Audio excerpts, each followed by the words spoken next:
not use their intellect, their life is tragedy, full of tragedy. And the life is a comedy who follows the power of discernment. Because whenever there is a problem, they know how to reflect. They continue to reflect.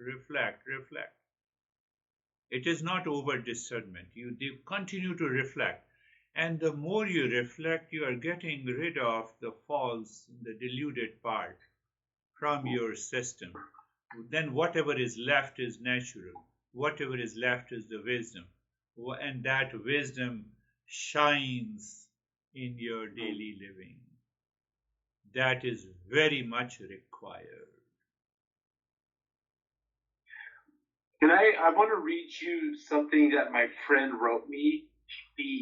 I think she had this moment. Is it possible to have brief moments of enlightenment? Everyone is enlightened.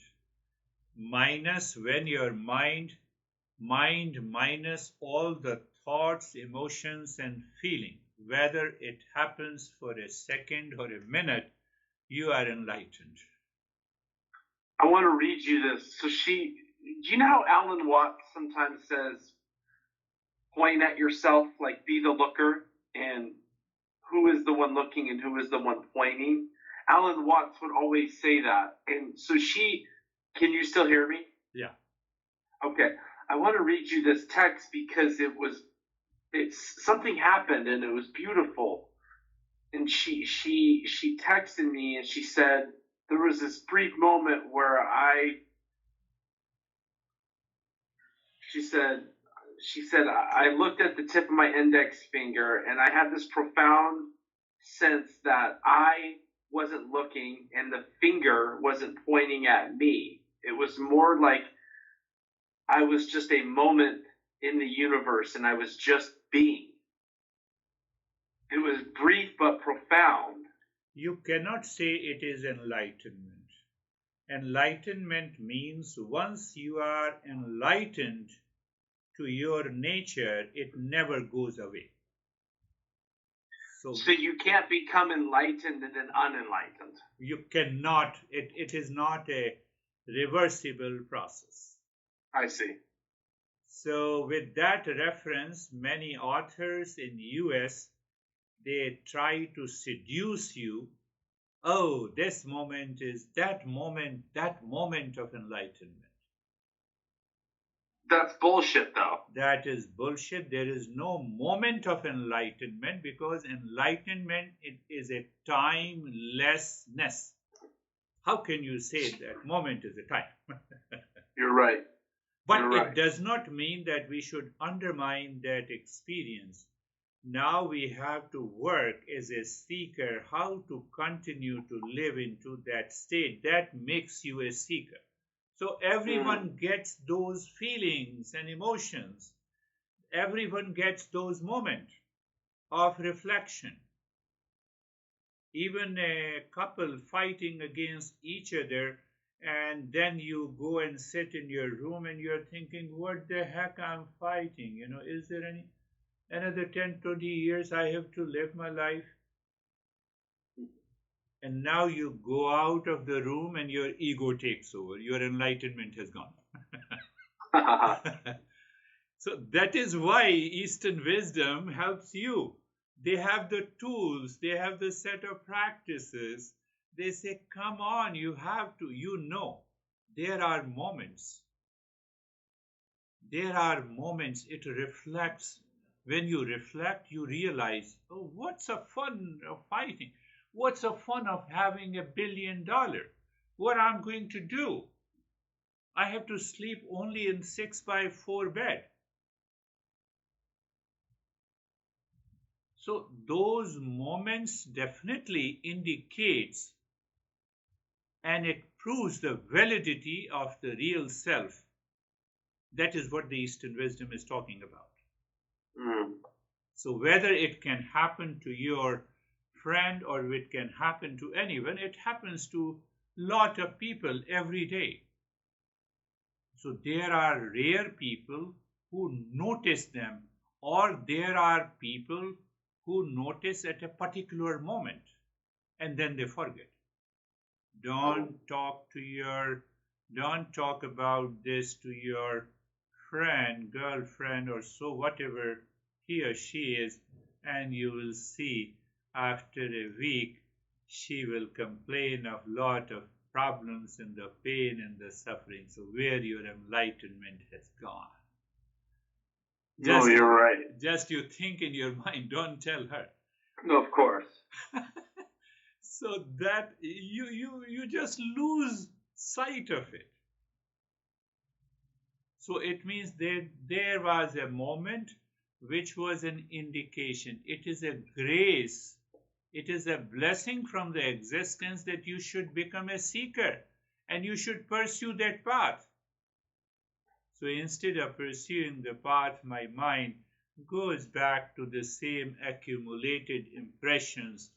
Why it goes back to the same accumulated impression? I will talk in detail, but I'm giving you a principle. I told you also before that material cause of my birth, the physical cause of my birth, is my parents. But who put the consciousness there and certain impressions there is the efficient cause.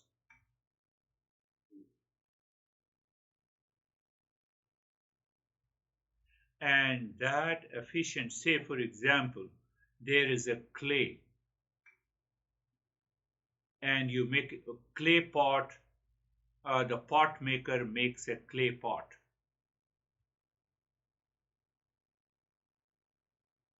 Did you see the clay pot in a clay? You did not see, it is simply a clay. So that seed of the clay pot is already present in the clay, which was harnessed by a pot maker. Our parents harnessed. That's why we are crazy products here. We are the crazy. But efficient cause has another element because it is based on my past impressions. Whatever the accumulated past impression should be exhausted in this particular body was already present in this body. So as I pass on my life, those impressions continue to exhaust. Now those impressions, you can say karma, that is from where the law of karma begins. I'm not going there because otherwise you'll be confused. So we focus there. So all those accumulated impressions are present. There is a storehouse, there is a reservoir of the karma. It is known as the reservoir of the karma. And in that reservoir, what is deposited, accumulated there from the previous birth and current birth is known as the vasana. Vasana, you can say the past impressions are there in this life and also the previous life. Now, those impressions are present below the conscious level. I'm not aware of it. I'm not aware of it. But then how it triggers. So now see that sex impulse is present here. I'm not aware. Now at the conscious level, my mind looks at the girl. Now looking at that girl and this past impression joins together. So now that past impression, oh, that all girls are goddess. Now that past impression. Now you see even the naked girl which appears as a goddess to you. Which appears, no, all girls are, I have a motherly affection towards them. There are people.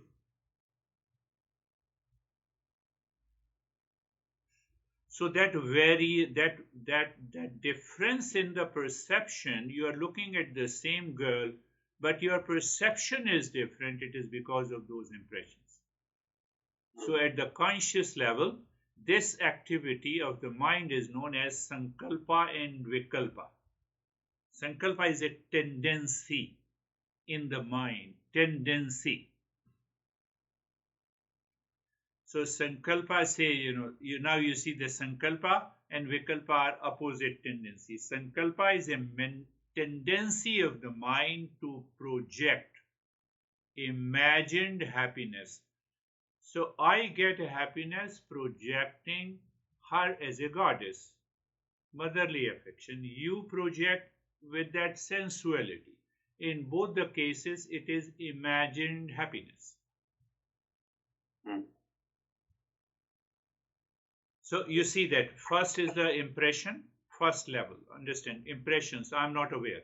Storehouse of the impressions, below the conscious level. This is the conscious level. Now this conscious level, it lives in the world, it works, it perceives the sense organ. Mind goes out through the sense organ. Now it looks at tendency of this mind to project imagined happiness on external object, people, things, event, relationship, experience. And at the same time, you have other thoughts also. She looks good. Can I talk to her? If she refuses, that is opposite thought. Who is creating this? Your mind. Why it is creating? Because you are unconscious. You are not applying the power of discernment. Mind, where are you going? Why you are licking? Why you have started licking? Hold on. I mean to say licking that you have started imagine happiness. And that is the animal mind. Do the crazy thoughts ever go away, or is that not the point? Is the point that 100%. When you use the power of discernment, when the intellect takes over the mind, it is gone. When the mind takes over the intellect, it continues to exist. Simple answer. Mind is programmed. Like all the entire animal kingdom. Dog will not stop licking you because they don't have the intellect or the free will. And as long as your free will and the intellect is conscious, you are conscious of that, you have that power of discernment where your thought is. Thought has already dissolved. So you see, past impression were known as vasana. Remember, we. And then this conscious mind looking at the world outside. So sankalpa, vikalpa, SV. First stage is the V, vasana, past impression. Second stage is the sankalpa, vikalpa. You have thoughts of sensuality. At the same time, you also have opposite thoughts. If. Now the mind juggles around. Mind constantly keeps on thinking, it causes the attachment or aversion. And that attachment and aversion constant keeps on thinking, that is what the desire is. And once you have a desire, then it undergoes 6 metamorphoses in 6 stages. The same desire becomes the anger when it is not fulfilled. Same desire becomes the greed when it is fulfilled. So now all the 3 aspects. Now you see the metamorphosis, 3 stages.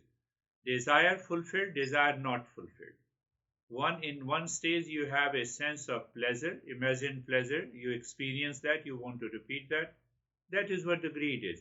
Oh, I am angry and upset because, I did everything. I gave 200%, but this girl is just doing nothing. So all the three aspects, desire, hesitation, and the greed, causes the delusion. What is delusion? Now my mind keeps on thinking, oh, I could not talk to her, but if I could have talked to her, it could have made me happy.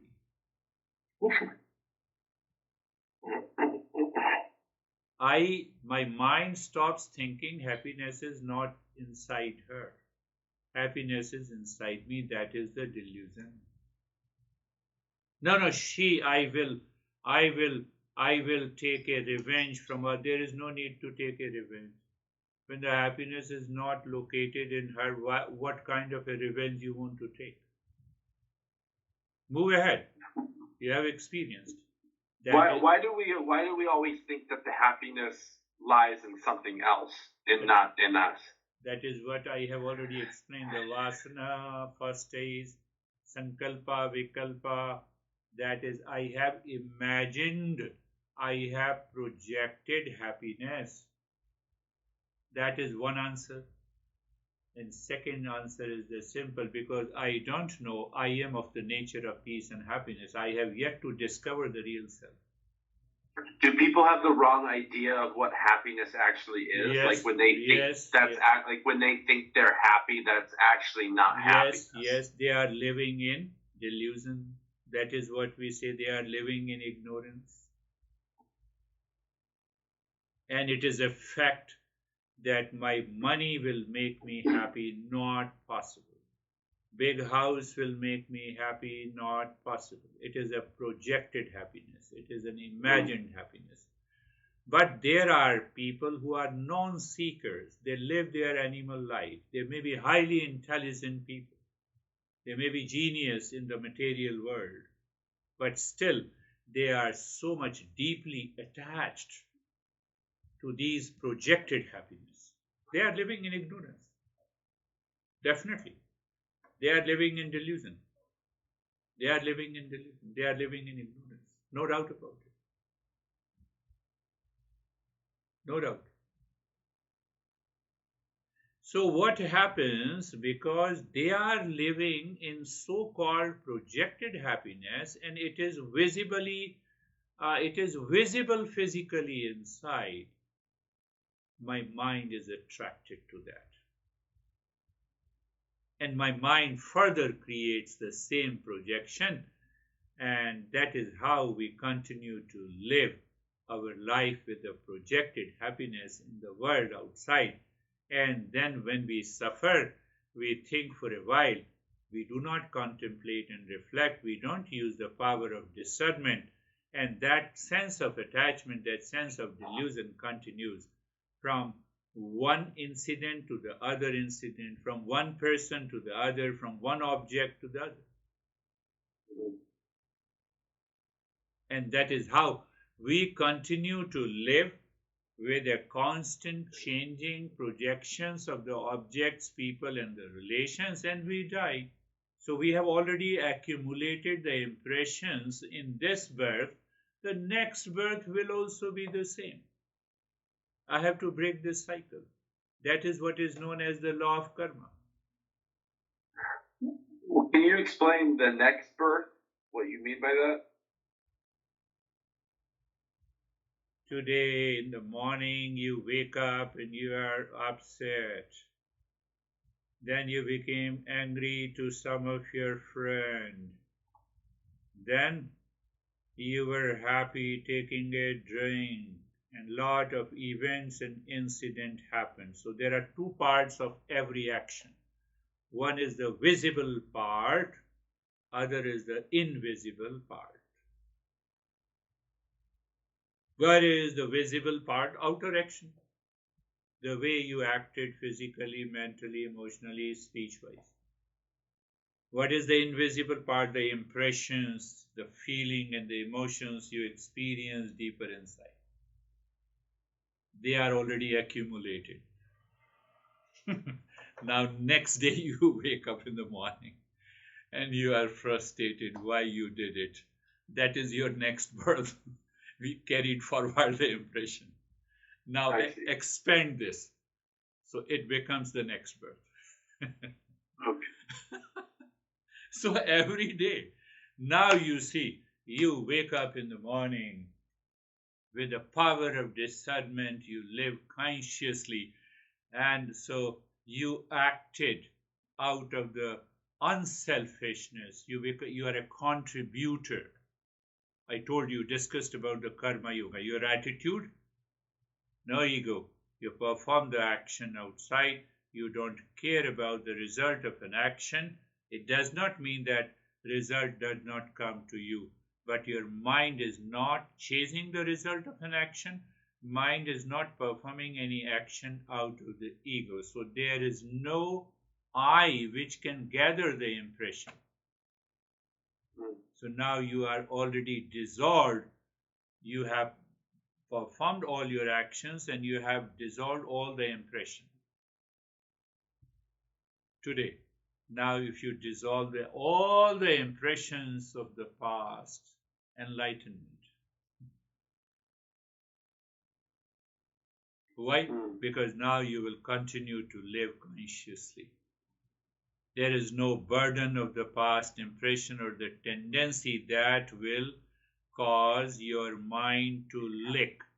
Licking, I mean to say, to seek projected happiness. You have already recognized it. Yeah. So now you have broken the cycle of the birth and the death. You have entered into the higher state of the consciousness and you are enjoying that.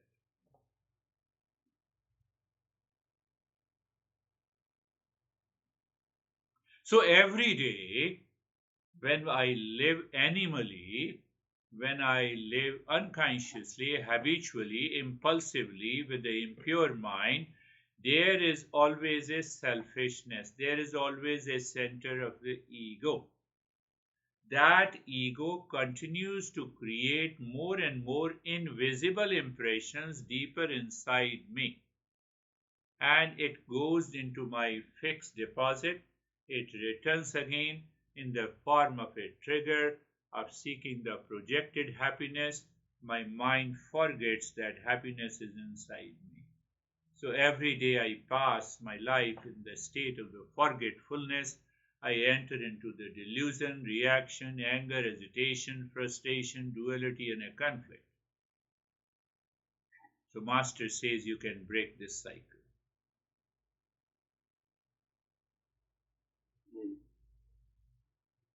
So your cycle means past impression is already present. I have this mind. Now the mind is going to project. So there comes the power of discernment. So I can break power, through the power of discernment, the cycle only here. Okay, even if I don't break up, so I get into agitated because my desire is not fulfilled. Again, I can use the power of discernment there also. So I can tackle this here. Now I am greedy, so I look at the power of discernment. Even I can tackle the problem there.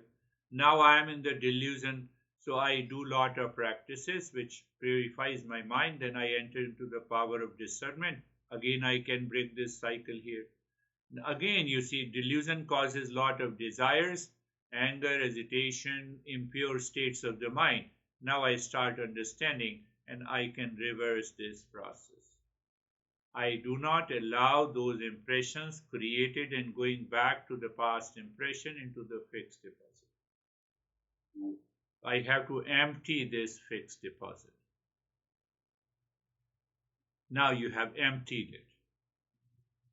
Now you have emptied. You wake up in the morning. What happens to you? Can you imagine? Just imagine. There is always a calmness and peace. There is a continuity of the calmness and peace. There is no expectations from the world outside. There is no projected and imagined happiness or pain from the world outside. What is going to happen to you? Mind acts like a mirror. What do you mean by it? The mind acts like a mirror. When you see a mirror, you don't see a mirror. You see yourself in the mirror. You see yourself in the mirror. So Eastern wisdom is that knowledge which helps you to see. When you study Eastern wisdom, it helps you to see yourself. Physics, chemistry, biology, geology, they do not help you to see you.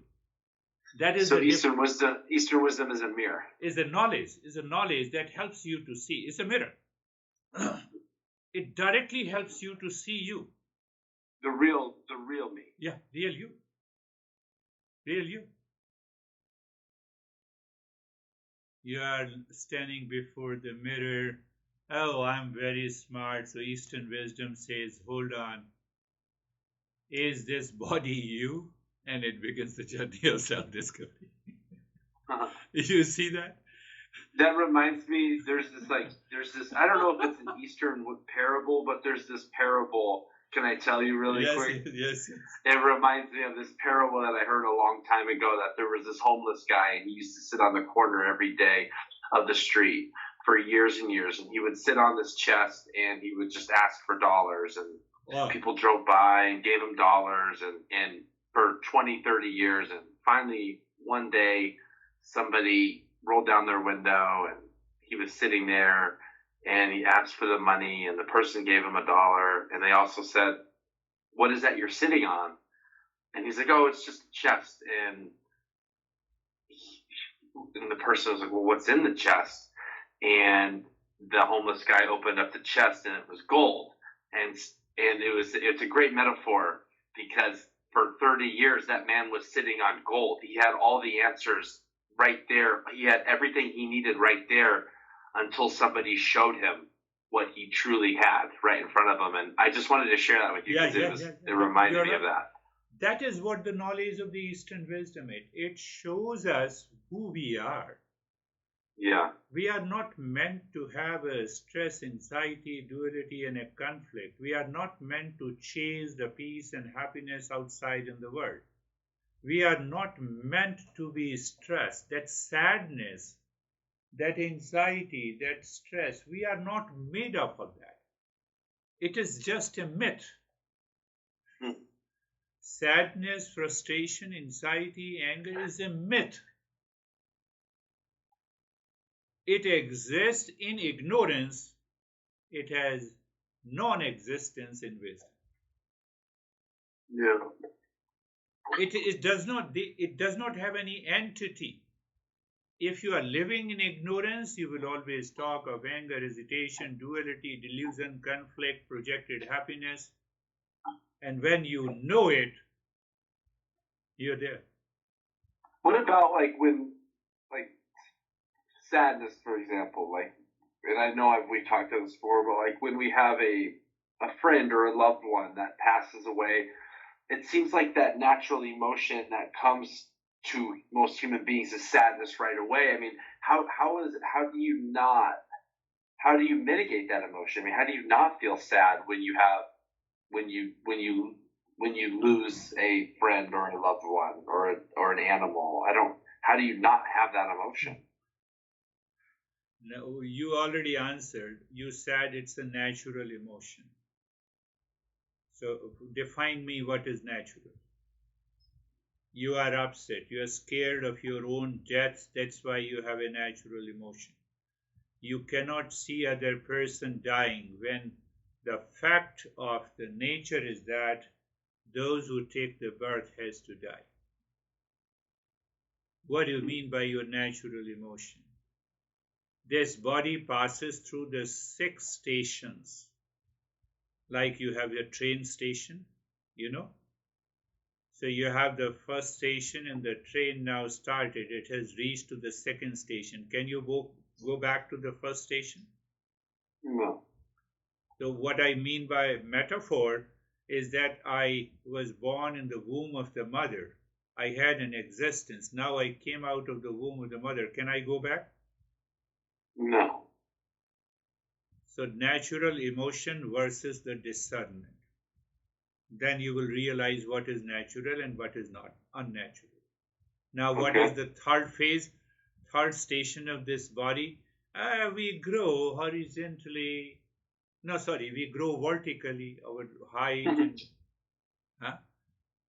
Some people horizontal. By mistake, because of attachment, because of the delusion, I grow horizontally. You are right. Otherwise, the nature helps me to grow vertically.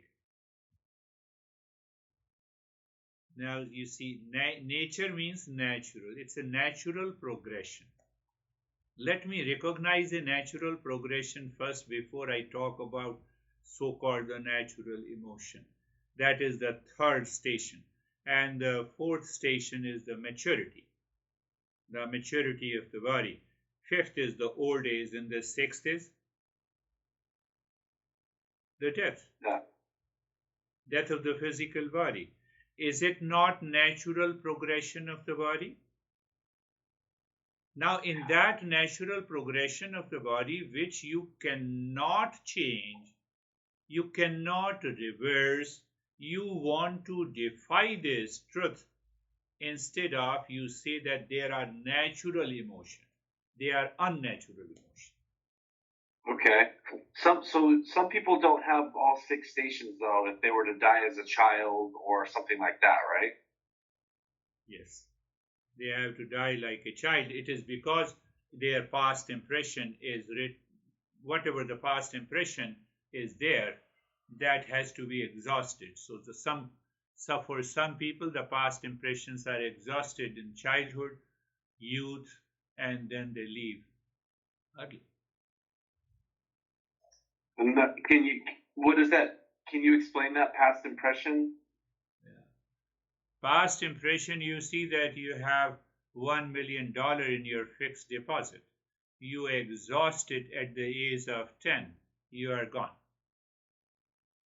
You exhaust it at the age of 50, then only you leave. So I see. your physical body depends on existence of the physical body, depends on those impressions that carry out the physical activities into this. When all the physical activities are done with, because of the absence of the impression, body leaves. Mm. That is one way to say it.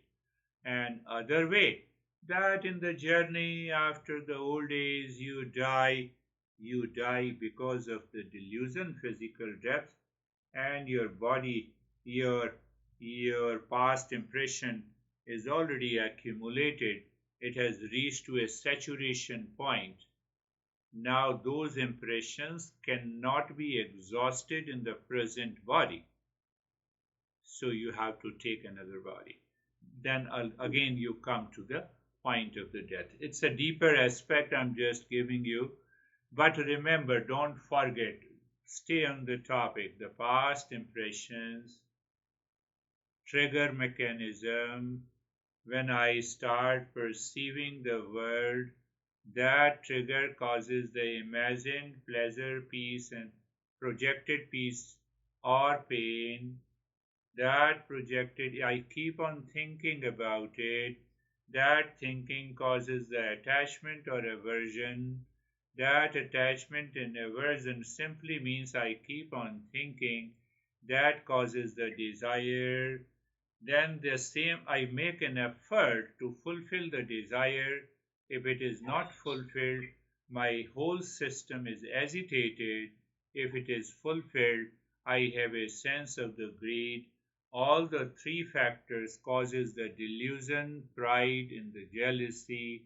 So there are 6 enemies present in the mind because it started with that impression, and these 6 enemies present in the mind creates many impure states of the mind. These impure states of the mind are anxious mind, stressed mind, sad mind, sheep mind, strong likes and dislikes mind, painful mind, long list, depressed mind. So I continue to live with these impure states of the mind and try to manage it, try to control it. I'm not looking at the root of it. I'm just looking at the effect. So our master says you have to look at the cause of this. You have to empty this fixed deposit. how you have to empty this fixed deposit is one principle of the Eastern wisdom. And that is what we say karma yoga. Don't attach anything to your I-ness, ego. So you should have a proper attitude inside of a non-doership. Don't worry about the result, because when you are making an effort, you will get the result. So your secondary motive is the benefit, but primary motive is to live, think, speak in the world minus selfishness. So when you live into that, you become a great contributor, not only to yourself, to the society, to the people. Humility naturally comes, the kindness naturally comes, the peace dawns in you. The more and more you realize you are exhausting those impressions. Otherwise, you are attached to those experiences. You are constantly seeking a validation and approval because of the ego. You are craving for a relationship in the world. Why? All because of the projected you are looking for peace and happiness outside. Peace and happiness, love and wisdom are not outside, cannot be found outside. But we have a blind belief. We chase it. We force to have it. In the end, we are frustrated. We get frustrated every time we chase it, and still we are doing the same. And that prevents me to awaken to my real nature.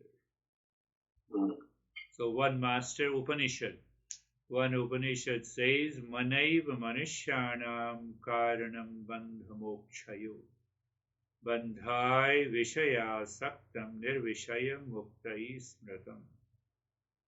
Mind is the cause of the freedom. Mind is the cause of the suffering.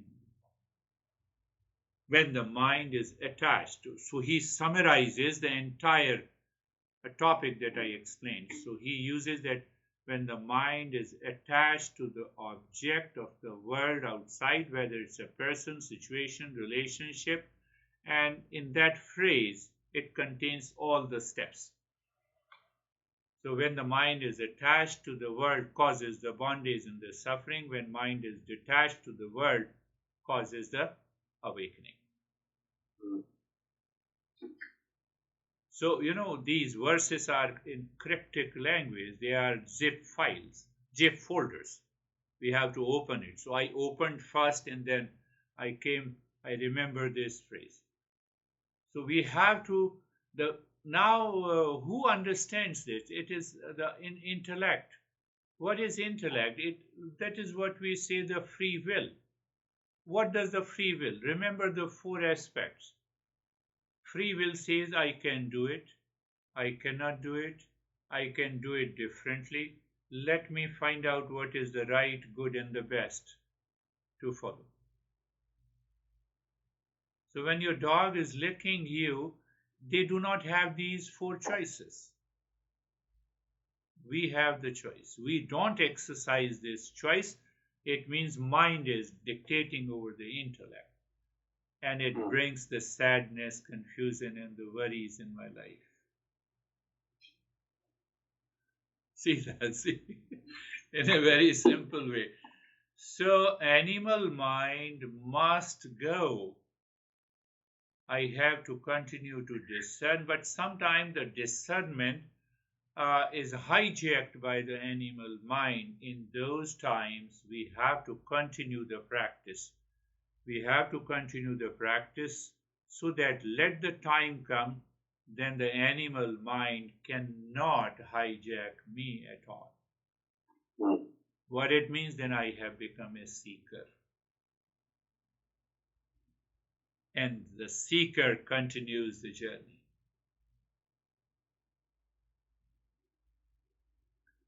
So seeker continues the journey. What you were talking about, that girl, that moment of a knower, and the finger was dissolved. So, what happens when you continue the journey? Then one great master writes, Mano buddhir ahankara chittani naham na cha shrotra jivhai na cha ghrana netre na cha vyoma bhumir na tejo na vayu chidananda rupa shivoham shivoham. The meaning of the last line, I am the absolute existence, consciousness, bliss. That is the last line. What is the first line? Then internal cognition is there. I am not the body, I am not the mind, I am not the intellect, I am not the ego, I am none of these sense organs, I am none of these motor organs. I have nothing to do with these five elements which comprises this physical body. I am the existence, consciousness, bliss. But once that moment comes, and then it becomes an irreversible process. Then what happens? The first day you lie down on the bed, but you're not a sleeper, you're not a waker, you're not a dreamer. Oh, what happened to me? Did I really sleep? But you wake up in the morning, you feel totally relaxed, and then your mind projects because of the past impression. No, because you had a sound sleep, that's why you feel fresh. No, there is something else has happened. And we continue the journey days after days, you have many revelations. And the teacher helps you to recognize those revelations. Continue, don't worry about it. I don't know whether I slept or not. No worries. Continue. I just lie down in the bed at the same time. And gradually you start recognizing that you feel a sense of separation from the body. That knower becomes separate from the known. Seer is separate from the seen. So that is what we say the witness consciousness is. What does it mean by the knower and the known? I know you. When I say I know you, there are two things. I, you, and the knowing. Knowledge. So I am the knower, you are the known. When you say you know me, you are the knower, I am the known. I am the object. Known, seen, they are the objects of perception, objects of knowledge. So what happens gradually and progressively, we start recognizing the body is also an object. Mind is also an object. The intellect is also an object. All the thoughts are object. I'm none of them. Then who is the knower? The knower is only one. Absolute existence, consciousness, bliss. Or you simply say pure consciousness. Another word of this is the real self. Or another word in Upanishads, it says Brahman. Brahman means to expand. It's a total, you experience that expansion of that consciousness all the time. All the time, yes.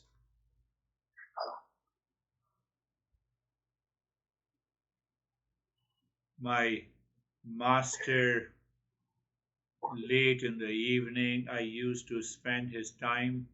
He was lying down on the bed and I was massaging his feet. So I used to massage his feet for maybe half an hour, and then I heard snoring. Oh, now my master is sleeping. Let me now go to my room.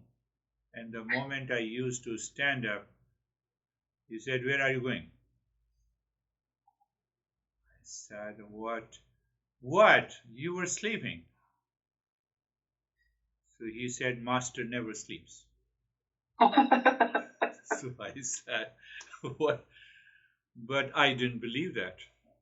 It was very young. almost 35 years. I said, he is making me crazy. Science says you are snoring, it means definitely you are sleeping. Or maybe you are not sleeping, but how it is possible every time you wake up and you remind me that you are not sleeping? And it happened 15 times. And every time he said, where are you going? And the 16th time he said, how long you are going to check me? It is the consciousness here inside. That is that I'm that consciousness. I have nothing to do with this body and the mind. Snoring is related to your body, not to you. I'm the knower, I'm the consciousness. And then when he used to say I'm the consciousness, I could see the glow on his face. His face used to become red and his eyes sparkle. Don't you see that? That is why you have come to me. So these are time tested, validated by these great masters. They have reached to that state. They don't sleep. Yes, they sleep. Body is tired. If you work, body is definitely tired. So body undergoes a sleep, but you don't sleep. Mind goes to sleep, but you don't sleep. So something, that state is realized. Then, and if it is 24/7, then you say, yes, you are enlightened. Enlightened in a moment, and then you fall back into the delusion. Yeah. So it does not mean that those events do not take place in the life of people. Yes, it can happen to the life of many people. And it can happen to everyone every day. The point of departure from the sleep and the point of being awake. It happens. The moment you wake up, you stay there for another 5 to 10 minutes. No thinking, no activity.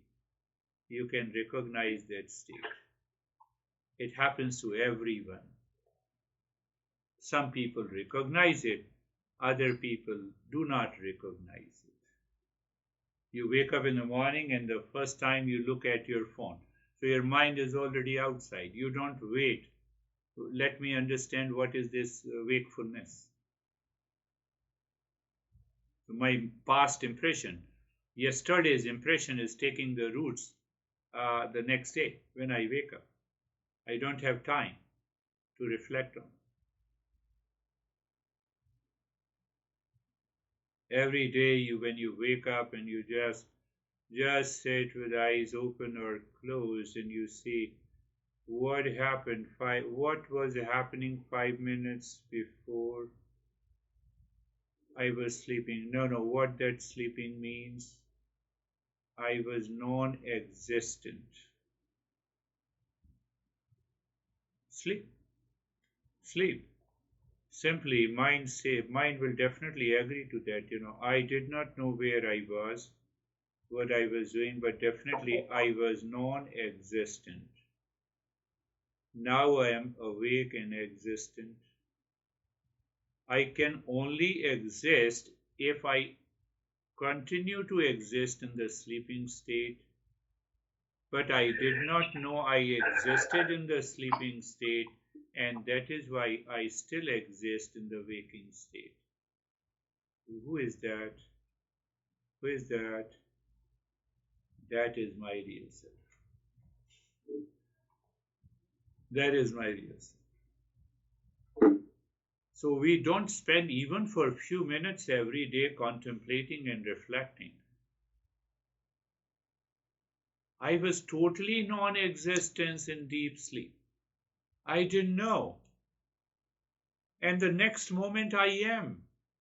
And that I am the body, I am the mind, I am the frustrated guy, I am the attached guy, I have a lot of impressions. No, hold on. Without that, in deep sleep, you did not have these impressions at all. You were not frustrated in deep sleep. You were not angry in deep sleep. So it means if that state is possible in a deep sleep created by the nature. Let me explore that. And when you explore, you recognize you are neither the waker, nor the sleeper, nor the dreamer. You are only one consciousness which passes through the waking state, dream state, sleep state. That consciousness, that real I, is passing through these three states every day, every week, every year, for many years. That does not undergo any change. That is the real self I am.